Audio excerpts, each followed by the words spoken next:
শুভ দুপুর। আমন্ত্রণ ব্যবসা বাণিজ্য আর অর্থনীতির সবশেষ সংবাদ ও বিশ্লেষণ নিয়ে নিউজ 24 এর নিয়মিত আয়োজন নিটোল টাটা বিজনেস আওয়ারে। সাথে আছি বাবু কামরুজ্জামান।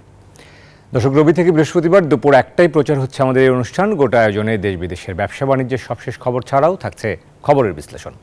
এছাড়াও শেয়ার বাজার ও মুদ্রা বাজারের আপডেট সহ জানাবো আন্তর্জাতিক বাণিজ্যের হালচাল। দর্শক, বার্ষিক কর্মসম্পাদন চুক্তি ও শুদ্ধাচার পুরস্কার অনুষ্ঠানে রয়েছেন প্রধানমন্ত্রী, কথা বলছেন। আমরা সরাসরি চলে যাচ্ছি সেখানে। কাছে একটা গ্রহণযোগ্যতা পায় এবং একটা জবাবদিহিতামূলক নিশ্চিত হয়, সেই দিকে লক্ষ্য রেখে আমি মনে করি যে সুশাসন প্রতিষ্ঠায় এটা যুগান্তকারী একটা দৃষ্টান্ত স্থাপন করেছে। আমরা সরকারি কর্মচারীদের সুযোগ সুবিধা, আপনারা জানেন প্রথম দিকে খুবই সমস্যা ছিল। যখন আমরা একটু আর্থিকভাবে সচ্ছল হলাম 2015 সাল থেকে আমরা প্রত্যেকটা সরকারি কর্মচারীর সুযোগ সুবিধা আমি বৃদ্ধি করে দিয়েছি। তার কারণটা হচ্ছে আমি চাই যারা কাজ করবেন তাদের যদি অনবরত নিজের সংসার নিয়ে আইনের চিন্তা থাকতে হয় তাহলে আপনার দেশের কাছে মনোনিবেশ করতে পারেন না। সেটা বিবেচনা করে আপনার জীবনটা যাতে সুন্দর হয়, সেই বাসস্থান থেকে শুরু করে শিক্ষা, চিকিৎসা এবং ট্রেনিং, বিদেশে পাঠিয়ে ট্রেনিং, সব দিকেই কিন্তু আমরা ব্যবস্থা নিয়ে রেখেছি। কারণ আমরা দুর্নীতিমুক্ত সমাজ যেমন গড়তে চাই, সেই সাথে সাথে যারা কাজ করে তাদের দক্ষতা এবং যোগ্যতাও যেন হয়, অর্জন করতে পারেন, সেদিকেও আমরা দৃষ্টি দিয়েছি। স্বাধীনতার পর যুদ্ধবিধ্বস্ত দেশের যদি জাতির পিতা আমাদের এই সরকারি অফিসারদের বিদেশে পাঠিয়ে ট্রেনিং করায় আনতে পারেন, তা আমরা এখন পারবো না কেন? যদি মাঝখানটা বন্ধ হয়ে গেছিল, 96 সালে শুরু করেছিলাম, 2001-এ বিএনপি এসে আবার সেটা বন্ধ করে দিয়েছিল, আমরা আবার তা চালু করেছি। আমরা চাই যে আমাদের যেখানেই কোনো অনিয়ম দেখা দেবে আপনার যথাযথ ব্যবস্থা নেবেন। অনেক সময় এখন আমরা দুর্নীতি জিরো টলারেন্স ঘোষণা করেছি। দুর্নীতি ধরতে গেলে আমাদের সরকারের উপর দায় চাপিয়ে দেওয়া হয়, আমি এটা বিশ্বাস করি না। দুর্নীতি খুব কম লোকই করে, কিন্তু তার বদনামটা হয় খুব বেশি। এই কারণেই যাতে যারাই দুর্নীতির সাথে জড়িত হবে তাদের ভিতরে যথাযথ ব্যবস্থা নেওয়া হবে। সরকার কি বদনাম হবে সেটা আমি কেয়ার করি না, কিন্তু আমি সমাজটাকে আরো শুদ্ধ করে দেশের মানুষের কল্যাণে কাজ করার সুযোগ যাতে সৃষ্টি হয় সেই ব্যবস্থাটাই নিতে চাই, এবং সেই পদক্ষেপটাই আজকে আমরা দিয়েছি যে কোনো মতেই এই দুর্নীতিকে আমরা প্রশ্রয় দেব না। আজকে আমাদের 25 বর্ষের ঘোষণা ছিল বাংলাদেশে কেউ গৃহহীন ভূমিহীন থাকবে না। 58টা জেলা ইতিমধ্যে ভূমিহীন গৃহহীন মুক্ত হয়েছে, আর বাকি যেটুকু আছে সেটা আমরা করে ফেলতে পারবো ইনশাল্লাহ। এর ফলাফলটা হচ্ছে প্রত্যেকটা মানুষের একটা যখন বাসস্থান হয়, ওটাই তার একটা কর্মসংস্থানের ব্যবস্থা হয়ে যায়, সে তার নিজে কাজ করতে পারে, পাশাপাশি তার ভিতরে একটা আত্মসম্মান বোধ, আত্মমর্যাদা বোধ আসে, এবং তার ভিতরে কাজ করার একটা প্রেরণা জাগে। যাদের আমরা এই যে আশ্রম প্রকল্পের মাধ্যমে আমরা ঘর দিয়ে তাদেরকে ট্রেনিং দেওয়া এবং বিভিন্ন কর্মসংস্থানের সুযোগ করে দিয়েছি, আপনারা যদি তাদের সাথে কথা বলে দেখবেন যে কতটা আত্মবিশ্বাস নিয়ে তারা চলে। এবং এই আশ্রম প্রকল্প বাস্তবায়ন প্রথম শুরু করেছিলাম আমি 97 সালে ঘূর্ণিঝড়ের পর, তখন সেনাবাহিনী দ্বারা ব্যারাক হাউস করতাম। প্রথমটা করেছিল নেভি সেন্ট মার্টিন দ্বীপে, সেখান থেকে এটা যাত্রা শুরু। দ্বিতীয়বার যখন এসেছে এখন 2 কামরা বিশিষ্ট ঘর। আমার সবচেয়ে ভালো লেগেছে যে আমাদের মাঠ পর্যায়ের যারা দায়িত্বরত প্রশাসন এবং অন্যান্য যারা কর্মরত ছিলেন প্রত্যেকে অত্যন্ত আন্তরিকতার সাথে কাজ করেছে। এই যে আমাদের তরুণ অফিসাররা নতুন গেছে, তাদের মনে কাজের যে আগ্রহ, এবং একটা দরিদ্র মানুষকে যার কোনো ঘর ছিল না, বাড়ি ছিল না, কোনো ঠিকানা ছিল না, তাকে একটা ঘরে তুলে দেওয়ার পরে তার যে মানসিক অবস্থা, তার যে একটা আমি বলবো আত্মমর্যাদা বোধ সৃষ্টি হয়েছে, এবং তার ভিতরে যেটা অনেক দিন একটা আকাঙ্ক্ষা পূরণ হয়েছে। সে একদিকে চোখের পানি ফেলেছে, অপরদিকে তার মুখে হাসি। এবং যারা এই ঘরগুলি তৈরি করে এদেরকে আশ্রয় দিয়েছেন তাদেরও সাথে সাথে ওই অনুভূতি এসেছে যে এর থেকে ভালো একটা কাজ, এর থেকে সব উত্তম কাজ বোধহয় জীবনে আর কিছু হয় না। কাজে সেই সকল অফিসার সহ আমাদের যারা এই কাজের সাথে সম্পৃক্ত ছিলেন সকলকে আমি আন্তরিক ধন্যবাদ জানাই, কারণ কোভিড-19 সময় সব থেকে বেশি এই কাজগুলি হয়েছে, যেটা ওই সমস্ত অঞ্চলেও একটা মানে আর্থিক প্রবাহ যেমন সৃষ্টি হয়েছে, মানুষের কর্মসংস্থানের ব্যবস্থা হয়েছে, কারণ একটা ঘর করার সাথে বহু মানুষের কর্মসংস্থান এসে যায়। কাজে এই যে কষ্টটা আর মানুষ সেটা বুঝতে পারেনি, কিন্তু একটা ঘর বাড়ি পাওয়ার পরে তার জীবনটা পাল্টে গেছে। এর ফলাফল আজকে আমাদের দারিদ্রের হার, যেটা অতি দারিদ্রের হার, যা 25% ছিল, সেটা আমরা 5%, 5.6% নামাতে পেরেছি। আমরা বাকি ঘরগুলি দিয়ে দিলে এখানে বাংলাদেশে আর কোনো অতি দরিদ্র বলে কেউ থাকবে না। এটা আমাদের একটা বড় অর্জন, যেটা অনেকে বিস্মিত হয়ে যায় যে কীভাবে এটা আমরা করলাম, কিন্তু আমরা সেটা যথাযথভাবে করতে পেরেছি। আজকে সারা বিশ্বব্যাপী দ্রব্যমূল্য বেড়েছে, মূল্যস্ফীতি অত্যন্ত বেশি। আমাদের এখানে আমরা আপ্রাণ চেষ্টা করে যাচ্ছি মূল্যস্ফীতি হ্রাস করতে। উৎপাদন আমাদের বেড়েছে, মানুষের খাদ্য চাহিদাও বেড়ে গেছে, খাদ্য গ্রহণও বেড়েছে। কাজে সেই ক্ষেত্রে আমাদের উৎপাদন আরও বাড়ানো দরকার। পাশাপাশি আমাদের দেশের মানুষের চাহিদা অনুযায়ী আমাদের উৎপাদন বৃদ্ধি করে খাদ্য নিরাপত্তা দেওয়া।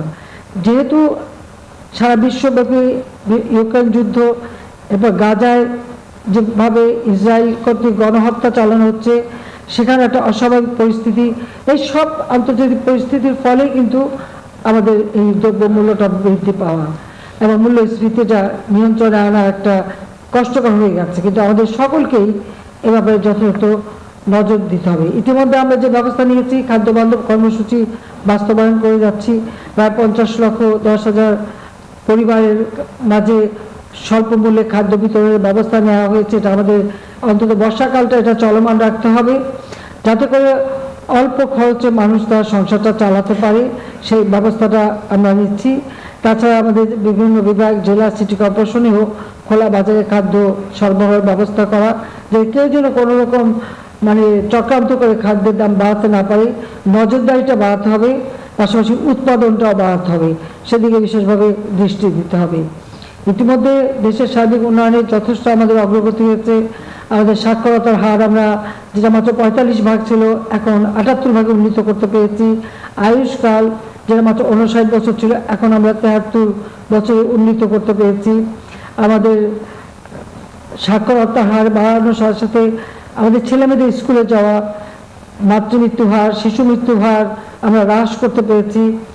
আমাদের মানুষের যে স্বাভাবিক জীবনের যেটুকু যা প্রয়োজন, সে কাজগুলি আমরা অত্যন্ত দক্ষতার সাথে আমরা করতে পেরেছি। সেখানে আমি মনে করি যে এটা আমাদের আরও এগিয়ে যেতে হবে।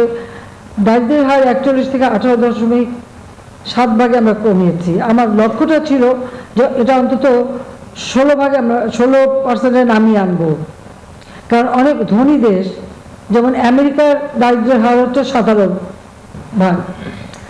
আমার লক্ষ্য ছিল যে এটাকে অন্তত আমরা 16 নামাবো, কারণ আমাদের মুক্তিযুদ্ধ চলাকালীন সময়ে। দর্শক, বার্ষিক কর্মসম্পাদন চুক্তি ও শুদ্ধাচার পুরস্কার প্রদান অনুষ্ঠানে কথা বলছিলেন প্রধানমন্ত্রী শেখ হাসিনা। আমরা সরাসরি যুক্ত ছিলাম সেখানে। যাচ্ছে অন্যান্য সংবাদে। বিদায়ী অর্থ বছরের নির্ধারিত লক্ষ্যমাত্রার মধ্যে মূল্যস্ফীতি ধরে রাখতে পারেনি সরকার। উচ্চ মূল্যস্ফীতির চাপ নিয়েই শুরু করতে হয়েছে নতুন অর্থ বছর। বাংলাদেশ পরিসংখ্যান ব্যুরো বিবিএস প্রকাশিত প্রতিবেদন বলছে, 2023-24 অর্থ বছরে দেশে গড় মূল্যস্ফীতির হার দাঁড়িয়েছে 9.73%, যা 13 বছরের মধ্যে সর্বোচ্চ। অর্থনীতিবিদরা বলছেন, শুল্ক কাঠামোর সমন্বয় এবং বিনিয়োগ পরিবেশের উন্নতি করা গেলে মূল্যস্ফীতির চাপ কিছুটা নিয়ন্ত্রণে আনা সম্ভব। বিস্তারিত জানাচ্ছেন রিয়াদ সুমন। অর্থবিত্তই মানুষে মানুষে বিভেদের দেয়াল তুলে দেয়, বুঝিয়ে দেয় জীবনের বাস্তবতা। অনেকটা যেন নির্ধারণ হয়েই থাকে নিম্নবিত্ত, নিম্ন মধ্যবিত্ত আর উচ্চবিত্তের জীবন পার্থক্য। খাদ্য, বস্ত্র, বাসস্থান, চিকিৎসা, শিক্ষা, প্রতিটি সূচকে তাদের মধ্যে দ্রুত সৃষ্টি করে দেয় বৈষম্যের অর্থনীতি। উচ্চ মূল্যস্ফীতি আরও উঁচু করে দেয় সেই দেয়াল। বয়সের ভারে নুয়ে পড়া রাজভানু রিকশা শ্রমিক 2 ছেলে ও পরিবার পরিজন নিয়ে থাকেন রাজধানীর ভাসানটেক বস্তিতে। দিনভর রিকশার প্যাডেল চেপে ঘরে ফেরা ক্ষুধার্ত 2 ছেলে আর পরিবারের অন্য সদস্যদের জন্য রান্না বসিয়েছেন তিনি। সেই রান্না নিয়েই যত আক্ষেপ। বললেন, দ্রব্যমূল্যের বাজারে ভালো খাবার জোটে না মুখে। মাছ আগে যে তো বেশি খাই, আর কি খাই মাংস টাংস খাই তার মতো তা পয়সা লাগতো না। মূল্যস্ফীতির মতো কঠিন সব শব্দের সাথে এসব নিম্ন আয়ের মানুষের জানাশোনা নেই। তবে তারা জানে বাঁচতে হবে, বাঁচার জন্য তাদের পর্যাপ্ত খাবার দরকার এবং সেগুলো হতে হবে হাতের নাগালে। কিন্তু বর্তমান দ্রব্যমূল্যের বাজারের এই যে ঊর্ধ্বগতি, সেটি যেন তাদের ভাবনার বিষয়। প্রাচুর্যের উল্টো দিকে থাকা এই মানুষগুলোর ক্ষুধা, আহারের চাহিদা সমাজের অন্যান্য মানুষের মতোই। কিন্তু রোজগারের দৌড়ে পিছিয়ে থাকা মানুষগুলোর সব ইচ্ছেই যেন থিত হয়ে রয় আয় ব্যয়ের বেড়াজালে। পুরা মাছের পোয়া হইলো 100 টাকা, ঝাটকা যেই ছিল 100 টাকা, এখন হইছে 200 টাকা কেজি। গরুর মাংস আর ইলিশ মাছ, কট মুরগি এর ধারে কাছে আমরা যেতে পারি না। মাংস কিনতে না পারলে সবজি কিনে খাবো, সেটাও আমরা কিনে খেতে পারতেছি না। যেভাবে দ্রব্যমূল্য বৃদ্ধি পাচ্ছে সেভাবে তো মানুষের বেতন বৃদ্ধি পাচ্ছে না। নতুন অর্থ বছরের বাজেটে মূল্যস্ফীতি 6.5% নামিয়ে আনতে চায় সরকার। যদিও বাংলাদেশ পরিসংখ্যান ব্যুরো BBS-এর হিসাব বলছে, গত 13 বছরের মধ্যে রেকর্ড মূল্যস্ফীতির চাপে বাংলাদেশ। সদ্য বিদায়ী অর্থ বছরের গড় মূল্যস্ফীতি দাঁড়িয়েছে 9.73%। সবশেষ এর চেয়ে বেশি গড় মূল্যস্ফীতি ছিল 2010-11 অর্থ বছরে, যা ছিল 10.92%। আমাদের এখানে সারা পৃথিবী যে পথে হেঁটেছে, আমরা সে পথে হাঁটি নাই। আমরা নিজস্ব চিন্তাধারায় মনোযোগী ছিলাম। তারই ফলশ্রুতিতে এমন একটা অবস্থা হয়েছে, এই আয়ের সাথে ব্যয়ের কোনো সঙ্গতি নাই। সাপ্লাই চেইনে নানান ধরনের আমাদের সমস্যা আছে, আমরা জানি। যেটা বাজার ব্যবস্থাপনা করে হয়তো উন্নত করলে মূল্য স্তরটাও এতটা উপরে উঠতো না, মূল্যস্ফীতিটাও কিছুটা হয়তো নিয়ন্ত্রণ করা যেত। ভ্যাট ও আমদানি শুল্কের সমন্বয়ে সরবরাহ ব্যবস্থা ঠিক করা এবং বিনিয়োগ পরিবেশ উন্নত করতে পারলে মূল্যস্ফীতি অনেকটা নিয়ন্ত্রণে আনা সম্ভব বলে মনে করেন অর্থনীতিবিদরা। ইনফ্লেশন কমিয়ে আনার জন্য দুটো জিনিস করা দরকার। একটা হচ্ছে এক্সচেঞ্জ রেটকে স্টেবল করতে হবে, আর একটা হচ্ছে যে মানি সাপ্লাইটাকে কন্ট্রাকশন ফর্মে রাখতে হবে। এছাড়া নিম্ন আয়ের মানুষকে স্বস্তি দিতে ফ্যামিলি কার্ডের সংখ্যা বৃদ্ধি, সামাজিক নিরাপত্তা বেষ্টনীর আওতা বাড়ানো এবং আরবান এলাকায় শ্রমিকদের জন্য রেশনিং চালু করা গেলে স্বস্তি আসবে বলে মনে করেন অর্থনীতি বিশ্লেষকরা। রিয়াদ সুমন, নিউজ 24, ঢাকা। দর্শক, এবারে সংবাদ বিশ্লেষণে ফিরতে চাই। সংবাদ বিশ্লেষণে আমরা কথা বলবো মূল্যস্ফীতির চাপ বাড়ছে, এই শিরোনামে আমাদের সঙ্গে একজন অতিথি যুক্ত রয়েছেন। আমাদের সঙ্গে রয়েছেন একজন অর্থনীতিবিদ এবং PRI নির্বাহী পরিচালক ডক্টর আহসান এইচ মনসুর। আমরা স্বাগত জানাতে চাই তাকে। নিটল টাটা বিজনেস আওয়ার্ডে স্বাগত জানাচ্ছি ডক্টর মনসুর আপনাকে। আমরা শুরুতেই আসলে এখন যে রিপোর্টটি দেখছিলাম সেটির সূত্র ধরে একটু কথা বলতে চাই। ডক্টর মনসুর, আশা করি আমাকে শুনতে পাচ্ছেন। ডক্টর মনসুর, কি আমাকে শুনতে পাচ্ছেন? জি, ডক্টর মনসুর, কি আমাকে শুনতে পাচ্ছেন কিনা? জি, দুঃখিত ডক্টর মনসুর, শুনতে পাচ্ছেন কি? স্যার কি শুনতে পাচ্ছেন?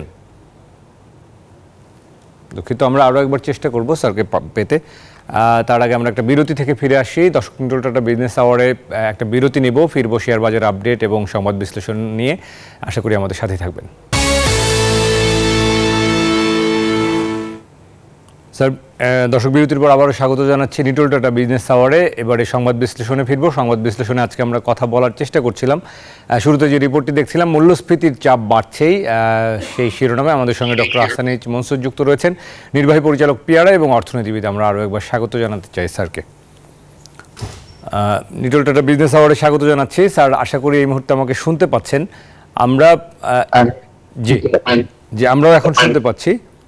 স্যার, একটু যেটি জানতে চাইবো যে শুরুতেই এই যে আমাদের উচ্চ মূল্যস্ফীতির চাপ আমরা রিপোর্টে দেখছিলাম, যারা নিম্ন আয়ের মানুষ তারা হয়তো যে আয় করছেন আয়ের সাথে তাদের ব্যয়ের আসলে সমীকরণ কোনোভাবেই মিলছে না। বিশেষ করে নিম্ন আয়ের মানুষ যারা রয়েছেন তারা বাজারে গিয়ে আসলে হিমশিম খাচ্ছেন। আমরা অনেক দিন ধরে তাদের এই সংগ্রাম দেখছি। সেই জায়গাটিতে সরকার আসলে আমরা দেখলাম গত অর্থ বছরের যে গড় মূল্যস্ফীতি সেটি গত 13 অর্থ বছরের মধ্যে সর্বোচ্চ। এরকম একটি চাপের মধ্যে নতুন অর্থ বছর শুরু হলো, কিন্তু আমরা আসলে মূল্যস্ফীতির স্বস্তির জায়গাটা কিভাবে নিশ্চিত করতে পারি এবং সরকারের এটা এক ধরনের ব্যর্থতা মনে করেন কিনা? ধন্যবাদ। প্রথমে যেটা বলবো যে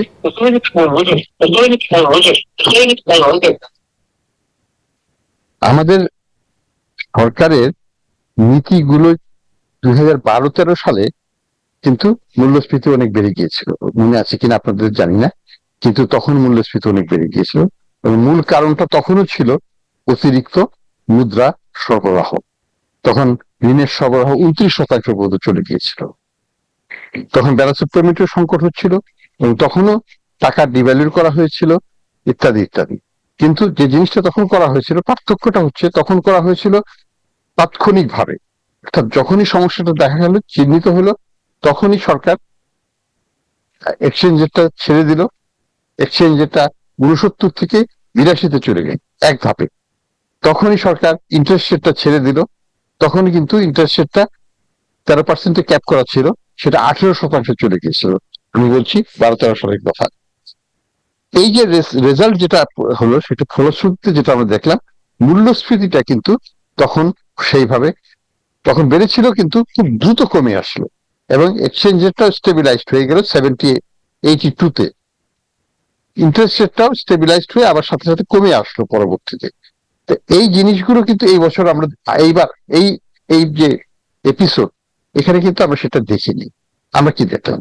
আমরা দেখলাম সরকার যেটাকে বললো যে আউট অফ বক্স থিঙ্কিং, তারা এটা করবে না, তারা ওই 9-6-এর মধ্যেই আটকে থাকলো, ডেটটা পুরো 1.5 থেকে 15 বছর পর্যন্ত। ফলে মূল্যস্ফীতি ক্রমান্বয়ে বাড়তেই থাকলো, এক্সচেঞ্জ রেটটা আনস্টেবল হতেই থাকলো, ইন্টারেস্ট রেট আমি ফিক্স করেই রাখলাম। তাহলে পলিসি রেসপন্সটা হয় নাই, সেটারই খেসারত আমরা এখন দিচ্ছি। এখন কথা হচ্ছে যে হ্যাঁ, অবশ্যই নিম্ন আয়ের মানুষ সবচেয়ে বেশি, ফিক্সড ইনকাম আর্নার তারা সবচেয়ে বেশি ক্ষতিগ্রস্ত হয়েছে।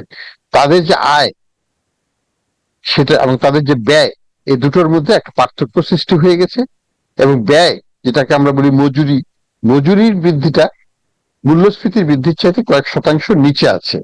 ফলে অবশ্যই প্রত্যেক বাড়িতেই এটা অনুভূত হচ্ছে, প্রত্যেকটা পরিবার এটা এটা এটা এটা এই এই এই যেটাকে বলা হয় এই যন্ত্রণার মধ্যে দিয়ে যাচ্ছে, তার দিন যাপন করছে। এখন কথা হচ্ছে সরকার কি করলো? অবশেষে আমি এটুকুই বলবো যে সরকার দেরিতে হলেও ইন্টারেস্ট রেটটা ছেড়ে দিয়েছে। গত মে মাসে 2 মাস হয়েছে, সরকার দেরিতে হলেও এক্সচেঞ্জ রেটটাও মার্কেট বেস করেছে 2 মাস আগে। এখন তার ফলশ্রুতিতে আমরা দেখেছি যে এক্সচেঞ্জ রেটটা কিন্তু স্টেবল আছে, ইন্টারেস্ট রেটটা বেড়ে গিয়েছে, যেটা আমরা চাচ্ছিলাম, টাকার মূল্যমানটা ধরা আছে। এবং আমি মনে করি যে এবং সরকার কিন্তু টাকা ছাপায়নি। গত অর্থ বছরে যে বাজেট শেষ হলো 22-23, সেখানে টাকা ছাপানো হয় নাই, যেটা তার আগের বছর 98,000 কোটি টাকা বাংলাদেশ ব্যাংক ছাপিয়েছিল বাজেট বাস্তবায়নের জন্য। তো এটা পার্থক্য এই 3টে জায়গাতে হয়েছে এবং 3টে জায়গার পার্থক্য হওয়ার কারণে আমি বলবো আগামী 6 মাসের মধ্যেই মূল্যস্ফীতি কমে আসবে। সময় দিতে হবে। পৃথিবীর সব দেশেই এই পলিসি কাজ করেছে। আমরা দেখেছি ইংল্যান্ডে এটা 12% পর্যন্ত, 11.5% গিয়েছিল, এখন 2.5% নেমে এসছে। মার্কিন যুক্তরাষ্ট্রে 10-এর উপর গিয়েছিল, এটা এখন 3% নেমে এসছে গত মাসে। তো এটা নামছে, সব দেশেই নামবে, আমাদের দেশেও নামবে, কিন্তু সময় দিতে হবে, কারণ আমরা দেরিতে আমাদের পলিসি অ্যাডজাস্টমেন্টটা করেছি। জি স্যার, অনেক ধন্যবাদ। আমরা যেটি আসলে জানতে চাইবো যে এই যে পলিসির বিলম্ব কিন্তু মানুষকে আসলে দীর্ঘ সময় ধরে দুর্ভোগে রাখা, তো সেই জায়গায় আমরা লন্ডন কমাতে পারছে, যুক্তরাষ্ট্র কমাতে পারছে, শ্রীলঙ্কা কমিয়েছে, ভারত কমিয়েছে, আমরা প্রতিবেশী দেশগুলোও কমিয়েছে। সেখানে আমরা আসলে এটাকে ব্যর্থতা বলবেন কিনা যে আমরা আসলে পারলাম না কমাতে, যথাসময়ে তো পারিনি, এখনো সেটার সাথে স্ট্রাগল করছি? খেয়াল করবেন যে আমি গত 1-2 বছর ধরে বলছিলাম যে আমরা তো মূল্যস্ফীতির এগেনস্টে ফাইটটা শুরু করি নাই। আমরা মূল্যস্ফীতির এগেনস্টে ফাইট শুরু করলাম কবে? আমরা শুরু করলাম মে মাস থেকে। কাজে আমাদেরকে অধৈর্য তো হতে যাওয়া যাবে না। 2 মাসের মধ্যে রেজাল্ট আসবে না, অন্তত পক্ষে 6টা মাস সময় দিতে হবে ওই দিন থেকে। কাজে 6 মাস বা 9 মাসের মধ্যে এটা অবশ্যই কমে আসবে বলে আমরা আশা করতে পারি, যদি সরকার টাকা না ছাপায়, যদি সরকার টাকা ছাপিয়ে ব্যাংকগুলোকে অতিরিক্ত তারল্য না দেয় তাহলে কিন্তু এই পলিসিটা কাজ করবে বলে আমি আশাবাদী। আমরা যদি যুদ্ধই শুরু না করি, যুদ্ধ জিতবো কি করে? আমরা শুরু করলাম মে মাসে, এত তাড়াতাড়ি তো যুদ্ধ যেতে যাবে না, আমাকে সময়টা অবশ্যই দিতে হবে। এটা সরকারের ব্যর্থতা তো অবশ্যই। কেন সরকার 1.5-2 বছর কেন ওয়েট করবে? বাংলাদেশ ব্যাংকের ব্যর্থতা তো অবশ্যই। তারা কেন এই আনঅর্থোডক্স পলিসি ইত্যাদির নাম করে এই 9-6 বেড়া জালে আমাদেরকে আটকিয়ে রাখলো এতদিন? আমরা কি পেয়েছি এটার মাধ্যমে? আমরা কি বিনিয়োগ পেয়েছি? পাই নাই। আমরা পেয়েছি মূল্যস্ফীতি, আমরা পেয়েছি এক্সচেঞ্জ রেটের ইনস্টেবিলিটি এবং পতন, আমরা পেয়েছি আমাদের দেশের বিনিয়োগের পতন, স্থবিরতা, আমদানি সংকীর্ণতা, এগুলো পেয়েছি আমরা। তাহলে ভালো কিছু তো আমরা পাই নাই, তাহলে সরকারের ব্যর্থতা তো বলতেই হবে। নিশ্চয়ই স্যার, আমরা যেটা দেখছি যে গরিব মানুষ আসলে এখনো বাজারে গিয়ে তারা যখন ডিম কিনছেন, তারা যখন যে কোনো চিনি কিনছেন, পণ্যের দাম এত অস্বাভাবিকভাবে বেড়েছে যে তাদেরকে কিন্তু এই দুর্ভোগটা আসলে নিতে হচ্ছে। আমরা রিপোর্টেও সেটি দেখছিলাম, একজন রিক্সা চালকের আয় যেভাবে বেড়েছে তার থেকে খরচ অনেক বেশি বেড়েছে। নগরের যারা বস্তিতে থাকেন, তো এই মানুষগুলোকে আমরা যে সোশ্যাল সেফটি নেটের কথা বলা হয়েছে সেটি আসলে কতটা কার্যকরভাবে পৌঁছাতে পেরেছি বলে মনে করেন? এখানে আমরা যেটা সরকার তো বলছে যে 1 কোটি পরিবারকে তারা সহায়তা দিচ্ছে। এখন এটার কোনো ইন্ডিপেন্ডেন্ট ইভ্যালুয়েশন কিন্তু হয়নি, সরকারও করে নাই, ব্যক্তি খাত বা কোনো প্রতিষ্ঠান থেকেও সেটা করা হয়নি। এই যে 1 কোটি লোক, তারা কারা? তারা কি সত্যি সত্যি পাচ্ছেন, বা কতক্ষণ এটা টার্গেটিংটা ঠিক মতো হচ্ছে, অর্থাৎ যাদের পাওয়ার কথা তারা কি পাচ্ছেন আমরা জানি না। আমি কিন্তু বাজেটের সময় বলেছি, বাজেটের আগেও বলেছি যে এই 1 কোটি পরিবারকে যদি যেটা দেওয়ার কথা বলা হচ্ছে সেটা ভালো উদ্যোগ, কিন্তু এটাকে আমাকে বুঝতে হবে যে আমি টাকা ব্যয় করছি কিন্তু টাকার সুফল আমি পাচ্ছি কিনা, সেটা নির্ণয় করার দায়িত্ব সরকারের এবং সরকারি প্রতিষ্ঠানের। এবং সরকার প্রয়োজনে ব্যক্তি খাতকে নিয়োগ করে থার্ড পার্টিকে দিয়ে এটাকে ইভ্যালুয়েট করিয়ে নি। তা আমি মনে করি 1 কোটি পরিবার কিন্তু অনেক বড় একটা সংখ্যা, প্রায় 4 থেকে 5 কোটি, ধরে নিতে হবে 5 কোটির লোক এটা দ্বারা উপকৃত হচ্ছে, অর্থাৎ প্রায় 3 ভাগের 1 ভাগ লোক এটা থেকে উপকৃত হচ্ছে। এর চাইতে বেশি আমাদের দেওয়ার মতো প্রয়োজন আছে বলে আমি মনে করি না, কিন্তু সেটা করতে তো হবে, সেটা ঠিক জায়গায় পৌঁছাতে হবে, সেই জায়গায় সরকারকে নজর দিতে হবে এবং এই 1 কোটি পরিবারকে যেন আমরা সঠিকভাবে দিতে পারি সেই প্রচেষ্টাটা চালিয়ে যেতে হবে। তাহলে আমরা দেখতে পাবো রিক্সাওয়ালাও পাবে, বস্তিবাসীও পাবে। এবং একটা জিনিস খেয়াল করতে হবে, বেশিরভাগ দরিদ্র লোক কিন্তু এখন শহরে, হত দরিদ্রতা কিন্তু শহরে। কাজে শহরকে আমাকে ফোকাসের মধ্যে আনতে হবে, গ্রামীণ ফোকাস থেকে সরিয়ে শহরের উপর নজরটা দিতে হবে। পপুলেশন কিন্তু বাড়ছে শহরে 3.9%, গ্রামে বাড়ছে, গ্রামের পপুলেশন কমছে। অ্যাভারেজে পপুলেশন বাড়ছে 1.1%, গ্রামের সংখ্যা কমছে। কাজে শহরকে আমাকে প্ল্যানিং এ, আমাদের রিসোর্স অ্যালোকেশনে শহরকে নিয়ে আসতে হবে, শহরের মধ্যেই এই ত্রাণ বিতরণটা বেশি করতে হবে আগামীতে। জি স্যার, আমরা শেষ করব আপনার শেষ মন্তব্য নিয়ে যে আমরা দেখতে পাই যে মানুষ আসলে যখন 1 হালি ডিম কিনছেন 40 টাকায়, 1 কেজি চিনি কিনতে গিয়ে 100, লাল চিনি কিনলে 170 টাকা বা 160 টাকা, 50 টাকা, 150 টাকা 1 কেজি চিনি কিনতে হচ্ছে, এরকম একটা পরিস্থিতি। অন্যদিকে আমরা প্রচুর পরিমাণ দুর্নীতির সংবাদ পাচ্ছি, একটার পর একটা, সরকার নিজেই সেগুলোকে ফাঁস করছেন। তো সেই রকম একটি পরিস্থিতিতে রাষ্ট্রের এই ধরনের পরিস্থিতি আপনাকে একজন অর্থনীতিবিদ হিসেবে ব্যথিত করে কিনা, হতাশ করে কিনা, সেখানে আশার আলো আমরা কিভাবে খুঁজব? দেখুন, এটা তো খুবই হতাশাব্যঞ্জক আমাদের সবার জন্য। জাতি হিসাবে আমরা লজ্জিত যে আমরা আমাদেরকে এমন একটা অবস্থানে নিয়ে এসেছি যেখানে দুর্নীতি হচ্ছে majority of the civil administration. এখানে সেবা চাইলে ঘুষ দিতে হয়, সেটা আমি যদি একটা খাজনা দিতে যাই আমাকে ঘুষ দিতে হবে, নাম খারিজ করতে চাই ঘুষ দিতে হবে, লাইসেন্স করতে চাই ঘুষ দিতে হবে, পাসপোর্ট করতে চাই ঘুষ দিতে, হসপিটালে ভর্তি হতে চাই সেখানে ডাক্তারকে ঘুষ দিতে হবে, ঘুষের নাম করে তাকে আমাকে 50টা টেস্ট করিয়ে দিবে। এই জিনিসগুলো তো আমাদের অপসংস্কৃতির একটা প্রকার। সরকার কি এগুলো দেখে না? নিশ্চয়ই জানে, কিন্তু কিছু করছে না, কারণ সরকার তাদের দ্বারাই বন্দী হয়ে গেছে। এখন প্রশাসন হচ্ছে ক্ষমতার উৎস, গণতন্ত্র তো এখন ক্ষমতার উৎস নয়। জনগণ তো ক্ষমতার উৎস নয় এই মুহূর্তে। কাজেই এই জায়গাটা আমি মনে করি যে আমরা পরিবর্তন করতে না পারলে প্রশাসনিক যে শ্বাসরুদ্ধকর অবস্থায় আমরা চলে যাচ্ছি। রাজনীতিবিদরা মনে করছেন যে ওনারা দেশ চালাচ্ছেন, আসলে কিন্তু দেশ চালাচ্ছেন আমাদের আমলারা, এবং তারাই কিন্তু শোষণ করছেন। রাজনীতিবিদদের যা করছে তার 10 গুণ বেশি করতেছেন আমলারা। এইটার কারণেই কিন্তু এই দুর্নীতিটার মাধ্যমে তারা এটা করছেন, এবং এটার কারণেই কিন্তু দেশের যে বিশাল বিশাল আমরা বলি যে আয় বৈষম্য যেটা সৃষ্টি হয়েছে, সম্পদের বৈষম্য যেটা সৃষ্টি হয়েছে, সেগুলো কিন্তু এখান থেকে হয়েছে। এই গুলশানের বাড়িগুলো কিনছে কারা? কারা এই 30 কোটি টাকা 40 কোটি টাকা দিয়ে একটা অ্যাপার্টমেন্ট কেনে? তারা কি করে বস্তা ভর্তি টাকা ক্যাশ টাকা দিয়ে দিতে পারে? এটা কি সাধারণ মানুষের পক্ষে সম্ভব? কোনো ব্যক্তির পক্ষে সম্ভব? আমার পক্ষে বা সাধারণ কারো পক্ষে সম্ভব নয়। কিন্তু তারা তো কিনছে। তারা কারা? সরকার একটু বের করবে? বের করবে? করবে না। তাহলে কি করে আমরা এই সমস্যার সমাধান করব? আজকে যদি এদেরকে ধরে, কালকেই গুলশানের এই বাড়ির দাম যেটা 40,000 টাকা করে বিক্রি হচ্ছে স্কোয়ার ফিট, এটা 15,000 টাকায় নেমে আসবে। তার ক্রেতা পাবে না। কিন্তু ক্রেতারা তো এরাই।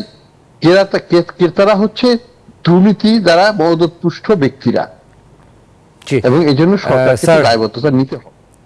জি স্যার, এই যে দুর্নীতি যে কথা বলছিলেন সেটির খেসারত কিন্তু আসলে দিন শেষে সাধারণ মানুষকে দিতে হয়, যে কারণেই তার প্রভাবেই কিন্তু আসলে এই যে আজকে অস্বাভাবিক পণ্যের দাম, ব্যাংক খাতের যে লুটপাট যেটি আপনি বলছিলেন সাম্প্রতিক, এরকম আসলে নানাবিধ সংকটের মধ্যেই রয়েছে। আমরা আশা করব সরকার নিশ্চয়ই বিষয়গুলো নিয়ে এখন ভাববেন। আপনাকে ধন্যবাদ জানাই আমাদের আজকের এই আলোচনায় সময় দেওয়ার জন্য। আবারও পরবর্তী অনুষ্ঠানে নিশ্চয়ই আপনাকে পাশে পাবো স্যার। ধন্যবাদ জানাচ্ছি। দর্শক, আমাদের সঙ্গে যুক্ত ছিলেন পিআরআই নির্বাহী পরিচালক ডক্টর আহসান এইচ মনসুর। কথা বলছিলেন মূল্যস্ফীতির চাপ নিয়ে এবং সামষ্টিক অর্থনীতির অন্যান্য বিষয় নিয়েও। যাচ্ছে অন্যান্য সংবাদে। তথ্য ও প্রযুক্তি খাতে বিনিয়োগ বাড়ানোর বিকল্প নেই বলে মন্তব্য করেছেন প্রধানমন্ত্রীর বেসরকারি শিল্প ও বিনিয়োগ বিষয়ক উপদেষ্টা সালমান এফ রহমান। পাশাপাশি এ খাতে মানব সম্পদ উন্নয়নও জরুরি বলে মনে করেন তিনি। যুক্তরাষ্ট্রের তথ্য প্রযুক্তি ও সফটওয়্যার কোম্পানিগুলোর সঙ্গে বাংলাদেশের দ্বিপাক্ষিক বাণিজ্য সম্প্রসারণের লক্ষ্যে বেসিস আমেরিকা ডেস্কের উদ্বোধনের সময় গতকাল এসব কথা বলেন তিনি।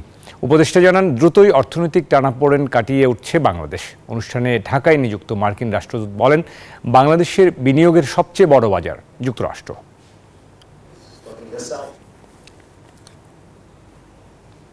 দর্শক, এবারে শেয়ার বাজারের খবর। আমরা ঢাকা স্টক এক্সচেঞ্জের ওয়েবসাইট থেকে দেখে নেব সবশেষ পরিস্থিতি। পুঁজিবাজারের আজকের লেনদেনের আমরা যদি দেখতে পাই, যে দেখি যে সবগুলো সূচকের ঊর্ধ্বমুখী ধারার মধ্যে দিয়ে আজকে কিন্তু লেনদেন চলছে। আমরা ডিএসসির প্রধান সূচক ডিএসসি-এক্স দেখতে পাচ্ছি 11 পয়েন্ট বেড়েছে, 11 পয়েন্ট বেড়ে 5,493 পয়েন্টে অবস্থান করছে, এবং সরিয়া সূচক 3 পয়েন্ট বেড়েছে। বাছাই করা কোম্পানি নিয়ে গঠিত ডিএস30 সূচক সেটিও 7.5 পয়েন্ট বেড়েছে। এবং আজকে কিন্তু এখন পর্যন্ত লেনদেন হওয়া শেয়ারের মধ্যে আমরা দেখতে পাচ্ছি 179টির দর বেড়েছে, 144টির দর কমেছে, এবং 62টি শেয়ার ও মিউচুয়াল ফান্ড ইউনিটের দর অপরিবর্তিত রয়েছে। অন্যদিকে আমরা দেখতে পাচ্ছি যে লেনদেনের গতি আজকে কিছুটা ভাটা।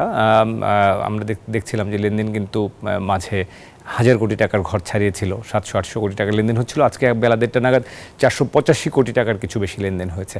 তো এই ছিল আজকের পুঁজিবাজার পরিস্থিতি। এরপর মুদ্রা বাজার জানাবো আপনাদেরকে। প্রধান মুদ্রার বিনিময় মূল্য সোনালী ব্যাংকের সূত্র ধরে শুরুতেই মার্কিন ডলার আনুষ্ঠানিক দরেই এখানে কেনা বেচা হচ্ছে। 117 টাকা ক্রয় মূল্য, বিক্রি মূল্য 118 টাকা। খোলা বাজারে সামান্য একটু বেশি রয়েছে। ইউরো 125 টাকা ক্রয় মূল্য, বিক্রি মূল্য 131 টাকা।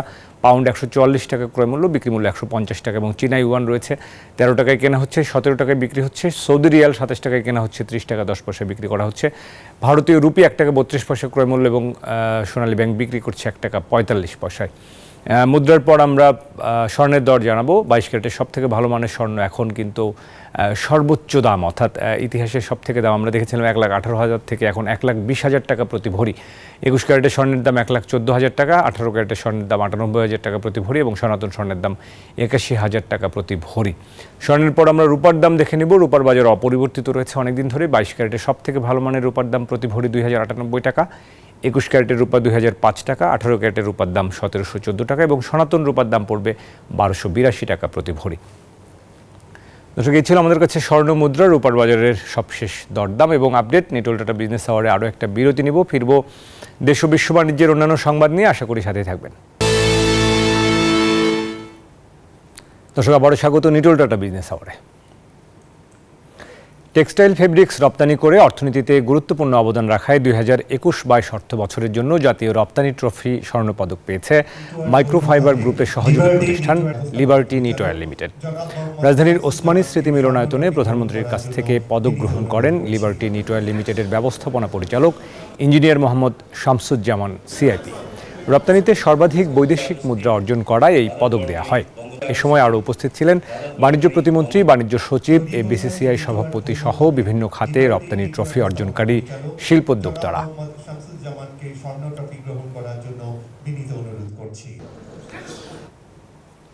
দর্শক, এই ছিল নিটোল টাটা বিজনেস আওয়ারের এখনকার আয়োজন। ব্যবসা বাণিজ্যের সবশেষ খবর ও খবরের বিশ্লেষণ জানতে চোখ রাখুন রবি থেকে বৃহস্পতিবার দুপুর 1টায় বিজনেস আওয়ারে। এছাড়াও রাত 9টায় বিজনেস এক্সপ্রেস দেখার আমন্ত্রণ জানিয়ে শেষ করছি। এতক্ষণ সাথে থাকার জন্য সবাইকে ধন্যবাদ।